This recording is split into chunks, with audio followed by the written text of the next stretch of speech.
ಬೆಳಗಾವಿ ಜಿಲ್ಲಾ ಕೋರ್ಟ್ಗೆ ಬಾಂಬ್ ಬೆದರಿಕೆ. ಮೇಲ್ ಮೂಲಕ ಬಂದ ಬಾಂಬ್ ಬೆದರಿಕೆ ಸಂದೇಶ. ಓಪನ್ ಕೋರ್ಟ್ ಕಲಾಪ ಸಂಪೂರ್ಣ ಸ್ಥಗಿತ. ಕೋರ್ಟ್ ಹೊರಗೆ ಬಂದು ನಿಂತ ಸಿಬ್ಬಂದಿ, ಕೋರ್ಟ್ ಆವರಣದಲ್ಲಿ ಆತಂಕ ಸೃಷ್ಟಿ.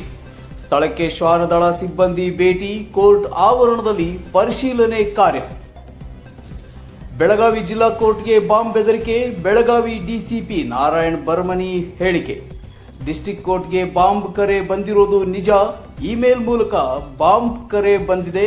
ನಮ್ಮ ಸಿಬ್ಬಂದಿಗಳು ಈಗಾಗಲೇ ಭೇಟಿ ನೀಡಿ ಪರಿಶೀಲನೆ ಮಾಡ್ತಿದ್ದಾರೆ. ಯಾರು ಮಾಡ್ತಿದ್ದಾರೆ ಅನ್ನೋದ್ರ ಬಗ್ಗೆ ಪರಿಶೀಲನೆ ಮಾಡುತ್ತೇವೆ.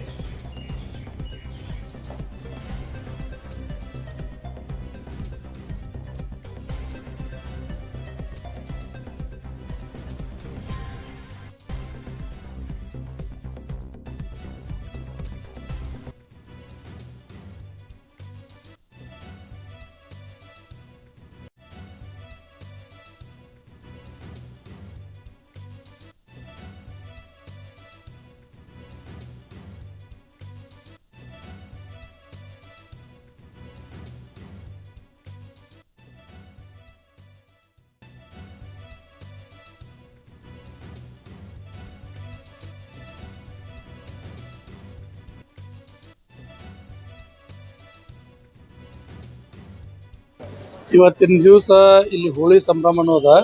ಇವತ್ತು ಬೆಳಗ್ಗೆ 10 ಗಂಟೆಗೆ ನಮ್ಮ ಪ್ರಿನ್ಸಿಪಲ್ ಡಿಸ್ಟ್ರಿಕ್ಟ್ ಜಡ್ಜ್ ಅವರಿಗೆ ಬಂದಂಥ ಒಂದು ಇಮೇಲ್ ಸಂದೇಶ ಅಂತಂದ್ರೆ, ಈ ಕೋರ್ಟ್ ಪ್ರಿಮೈಸಸ್ದೊಳಗೆ ಬಾಂಬ್ ಇಡಲಾಗಿದೆ ಅಂತೇಳಿ ಒಂದೇನೋ ಮೆಸೇಜ್ ಬಂದದ. ಆ ಕಾರಣಕ್ಕಾಗಿ ಇವತ್ತು ಎಲ್ಲ ಇಲ್ಲಿ ಜುಡಿಷಿಯಲ್ ಆಫೀಸರ್ಸ್ ಆಗಿರ್ಬೋದು ಅಥವಾ ವಕೀಲರಾಗಿರ್ಬೋದು, ಸ್ಟಾಫ್ ಆಗಿರ್ಬೋದು, ಎಲ್ಲರಿಗೂ ಅಂದ್ರೆ ಅದನ್ನು ವೆರಿಫೈ ಮಾಡೋ ತನೂ ಇಲ್ಲಿ ಕೋರ್ಟ್ ಪ್ರೊಸೀಡಿಂಗ್ ನಡೆಸಬಾರ್ದು ಅಂತ ಹೇಳಿ ನಮ್ಮ ಪ್ರಿನ್ಸಿಪಲ್ ಡಿಸ್ಟ್ರಿಕ್ಟ್ ಜಡ್ಜ್ ಅವರು ಒಂದು ಆದೇಶ ಕೊಟ್ಟಾರ. ಆ ಪ್ರಕಾರ ಇಲ್ಲಿ ಬಾಂಬ್ ಸ್ಕ್ವಾಡ್ ಇರ್ಬೋದು, ಡಾಗ್ ಸ್ಕ್ವಾಡ್ ಇರ್ಬೋದು, ಎಲ್ಲರೂ ಬಂದು ವೆರಿಫೈ ಮಾಡ್ತಾ ಇದ್ದಾರೆ. ಬಟ್ ಇಲ್ಲಿವರೆಗೂ ಇನ್ನೂ ಏನೂ ಕಂಡು ಬಂದಿಲ್ಲ. ಬಟ್ ಇವಾಗ ಮತ್ತೆ ಒಳಗಡೆನೂ ಇದು ಹೊಸ ಕೋರ್ಟ್ ಕಾಂಪ್ಲೆಕ್ಸ್ ಒಳಗೂ ಚೆಕ್ ಮಾಡ್ತಾ ಇದ್ದಾರೆ. ಬಟ್ ಅಲ್ಲಿ ಏನಾಗುತ್ತೆ ಅದನ್ನು ನೋಡ್ಕೊಂಡು ನಾವು ಹೇಳ್ಬೋದು. ಚಿದಾನಂದ ತೋಟಗಿ.